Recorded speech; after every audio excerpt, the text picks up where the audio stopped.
تبارك الذي نزل الفرقان على عبده ليكون للعالمين نذيرا۔ السلام علیکم ورحمۃ اللہ وبرکاتہ۔ بسم اللہ الرحمن الرحیم۔ محترم سامعین اور ناظرین کرام، العزیز کے درس نمبر 27 میں آپ تمام لوگوں کا خیر مقدم ہے۔ سامعین کرام، آج کا سبق شروع ہو رہا ہے صفحہ نمبر 69 سے۔ کراہۃ النوم قبلہا والحدیث بعدہا لغیر مصلحہ۔ بلا کسی ضرورت اور بلا کسی شرعی عذر کے عشاء کی نماز سے پہلے سونا مکروہ ہے۔ والحدیث بعدہا، اسی طرح سے عشاء کی نماز ادا کرنے کے بعد بات چیت میں مشغول ہو جانا بھی مکروہ ہے، یعنی ناپسندیدہ عمل ہے۔ لیکن اگر شرعی عذر ہے کہ آپ کے گھر میں مہمان آئے ہوئے ہیں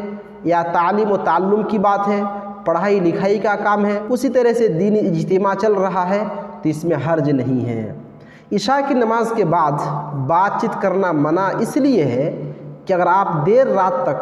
بات چیت میں مشغول رہیں گے تو آپ کی فجر کی نماز چھوٹ سکتی ہے یا جماعت چھوٹ سکتی ہے۔ اسی طرح سے عشاء کی نماز سے پہلے سونے سے منع اس لیے کیا گیا ہے کہ اگر آپ عشاء کی نماز سے پہلے سو جائیں گے تو اس میں عین ممکن ہے کہ آپ کی عشاء کی نماز چھوٹ جائے یا کم سے کم آپ کی جماعت چھوٹ جائے، تو لہٰذا عشاء کی نماز سے پہلے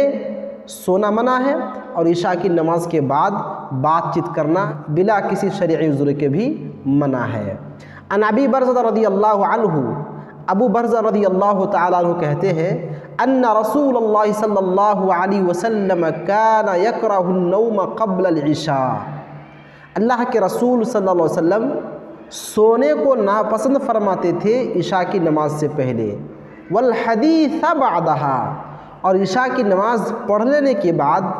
آپ بات چیت کرنا بھی ناپسند سمجھتے تھے، یعنی آپ عشاء کی نماز سے فارغ ہونے کے بعد بلا کسی شرعی عذر کے گفتگو نہیں کرتے، بات چیت میں آپ مشغول نہیں ہوتے۔ عن انس رضی اللہ عنہ قال، انس رضی اللہ تعالیٰ عنہ کہتے ہیں نظرنا، ہم لوگوں نے دیکھا، النبی صلی اللہ علیہ وسلم، نبی صلی اللہ علیہ وسلم کو ذات لیلۃ، ایک رات، کیا دیکھا؟ حتی کان شطر اللیل یبلغہ، کہ اللہ کے رسول نے ایک رات عشاء کی نماز کو پہنچا دیا رات کے آدھے حصے تک۔ فجاء فصلی لنا، پھر آپ آئے اور ہم لوگوں کو نماز پڑھایا۔ ثم خطبنا، پھر اللہ کے رسول صلی اللہ علیہ وسلم نے ہم لوگوں کو خطاب فرمایا۔ فقال، اور آپ نے ارشاد فرمایا، الا ان الناس قد صلوا، یقیناً لوگ نماز پڑھ چکے ہیں۔ ثم رقدوا، پھر وہ لوگ سو چکے ہیں۔ وانکم لم تزالوا فی صلاۃ، لیکن تم ہی لوگ ہو کہ تم لوگ برابر نماز میں ہو، یعنی تم لوگوں کو برابر نماز کا ثواب مل ہی رہا ہے۔ من تظرتم الصلاۃ، جب تک تم نماز کا انتظار کرتے رہے۔ معلوم یہ ہوا کہ اگر کوئی شخص جماعت سے پہلے مسجد آ جاتا ہے اور نماز کا انتظار کرتے رہتا ہے تو جب تک وہ انتظار کرتا رہتا ہے اس کو نماز کا ثواب ملتے رہتا ہے۔ پہلی بات یہ معلوم ہوئی کہ اللہ کے رسول صلی اللہ علیہ وسلم نے نماز عشاء کو آخری وقت میں ادا فرمایا، لہٰذا نماز عشاء کو تاخیر سے ادا کرنا مستحب ہے، پسندیدہ کام ہے۔ اور دوسری بات یہ معلوم ہوئی اگر کوئی شخص جماعت سے پہلے مسجد پہنچ جاتا ہے تو جب تک وہ نماز کا انتظار کرتے رہتا ہے اسے نماز کا ثواب ملتے رہتا ہے۔ تو اس حدیث پاک سے بتلانا یہ تھا کہ عشاء کی نماز سے پہلے سونا نہیں چاہیے اور عشاء کی نماز پڑھنے کے بعد بات چیت میں مشغول نہیں ہونا چاہیے۔ استحباب التبکیر بالصبح فی اول وقتها وهو التغلیس، صبح کی نماز یعنی نماز فجر کو جلدی ادا کرنا مستحب ہے۔ فی اول وقتها، اس کے اول وقت میں، اور اس کا اول وقت کون سا ہے؟ وهو التغلیس، اور وہ ہے اندھیرا، یعنی نماز فجر کو وقت ہونے کے بعد اندھیرے ہی میں پڑھ لینا یہ مستحب ہے، یہ پسندیدہ عمل ہے۔ عن عائشہ رضی اللہ تعالی عنہ قالت، حضرت عائشہ رضی اللہ تعالی عنہ بیان کرتی ہے، ان نساء المؤمنات یشہدن مع رسول اللہ صلی اللہ علیہ وسلم، مومنوں کی عورتیں اللہ کے رسول صلی اللہ علیہ وسلم کے ساتھ حاضر ہوتی صلاۃ الفجر، فجر کی نماز میں، متلفعات بمروطہن، وہ اپنے چادروں کو لپٹے ہوئے حاضر ہوتی تھی، ثم ينقلبن الى بیوتہن، پھر وہ اپنے گھروں کی طرف پلٹتی تھی، لوٹتی تھی، حین یقضین الصلاۃ، جب یہ لوگ نماز سے فارغ ہو چکی ہوتی، لا یعرفہن احد، ان میں سے کسی بھی عورت کو کوئی بھی شخص پہچان نہیں پاتا، من الغلس، اندھیرے کے سبب سے۔ تو اس حدیث پاک سے بات بالکل واضح ہے کہ فجر کی نماز کو وقت ہونے کے بعد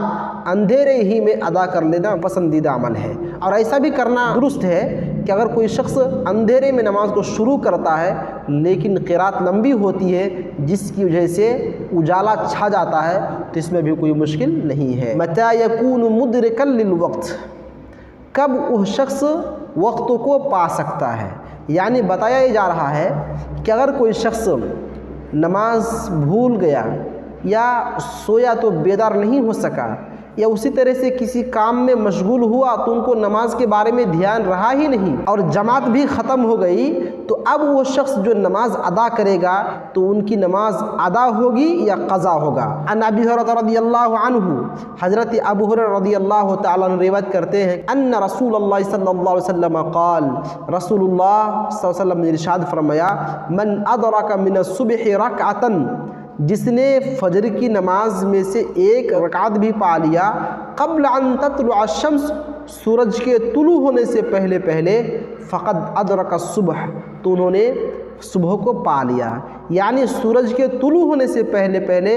اگر کوئی بندہ ایک رکعت نماز پڑھ چکا ہوتا ہے تو اللہ کے رسول فرماتے ہیں اسے وقت پہ پڑھنے کا ثواب مل جائے گا۔ ومن ادرک رکعۃ من العصر قبل ان تغرب الشمس، اور جو شخص عصر کی ایک رکعت نماز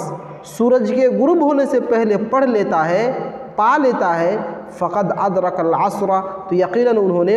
عصر کی نماز کو بھی وقت پہ پڑھ لیا۔ ولیس هذا الحکم خاصا بالصبح والعصر، اور یہ حکم صرف فجر اور عصر کے ساتھ خاص نہیں ہے،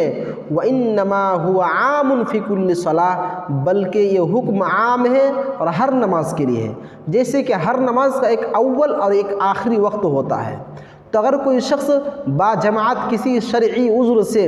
نماز ادا نہیں کر سکا، یہاں تک کہ اس نماز کا وقت نکلنے میں چند ہی منٹ بچا رہا، اب وہ شخص اس نماز کو ادا کرنے گیا تو ایک رکعت یا دو رکعت ہونے کے بعد اس نماز کا وقت ختم ہو جاتا ہے، تو اللہ کے رسول فرماتے ہیں اس سلسلے میں یہ مانا جائے گا کہ انہوں نے اس نماز کو وقت پہ ادا کر لیا۔ عن ابی ہریرہ رضی اللہ تعالی عنہ ان رسول اللہ صلی اللہ علیہ وسلم قال، من ادرک رکعۃ من الصلاۃ فقد ادرک الصلاۃ، حضرت ابو ہریرہ کہتے ہیں کہ اللہ کے رسول صلی اللہ علیہ وسلم نے ارشاد فرمایا کہ جس نے نماز کی ایک رکعت کو پا لیا، یقیناً انہوں نے پوری نماز پا لیا۔ یعنی اگر آپ ایک رکعت نماز وقت ختم ہونے سے پہلے ادا کر لیتے ہیں تو یہ مانا جائے گا کہ آپ نے پوری نماز وقت پہ ادا کر لیا، آپ نے نماز ادا کی، قضا نہیں کیا۔